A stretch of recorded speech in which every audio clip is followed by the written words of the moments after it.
নমস্কার। মোবিলিটিজ লাইফে আপনাদের আবার সবাইকে স্বাগত জানাই।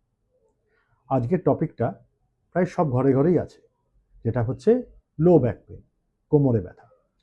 কোমরের ব্যথা এমনই একটি ব্যাধি যেটা আমাদের আপনাদের সারা জীবনে সবারই কোনো না কোনো সময় হয়েছে, অনেকটা সর্দি কাশির মতো।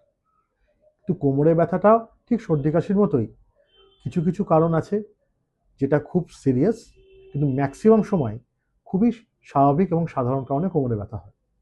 মোস্টলি যেটা হয় সেটা হচ্ছে খারাপ পশ্চারের জন্য এবং আনহেলদি লাইফস্টাইলের জন্য।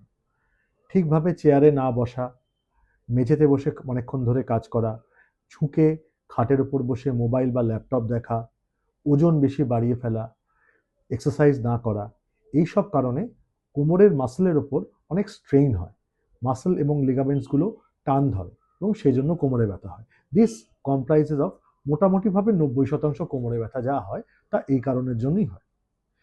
কিন্তু কিছু কিছু কোমরের ব্যথা আছে যেগুলো কিন্তু অনেক সিরিয়াস কারণের জন্য হয়।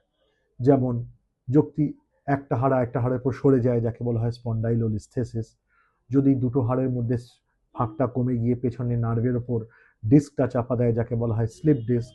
যদি হাড়গুলো বয়স্ক পেশেন্টদের অস্টিওপোরোসিসের জন্য হাড়ের ফ্র্যাকচার হয়, যাকে বলা হয় ভার্টিব্রাল কম্প্রেশন ফ্র্যাকচারস।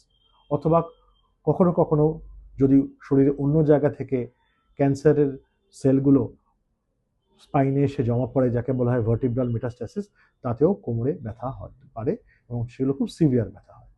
কিন্তু এই কয়েকটা খুব ডিফিকাল্ট কারণ ছাড়া ইউজুয়ালি কোমরে ব্যথা কিন্তু খুব সাধারণত খারাপ লাইফস্টাইল এবং ওজন গেইন করার জন্যই ম্যাক্সিমাম সময় হয়।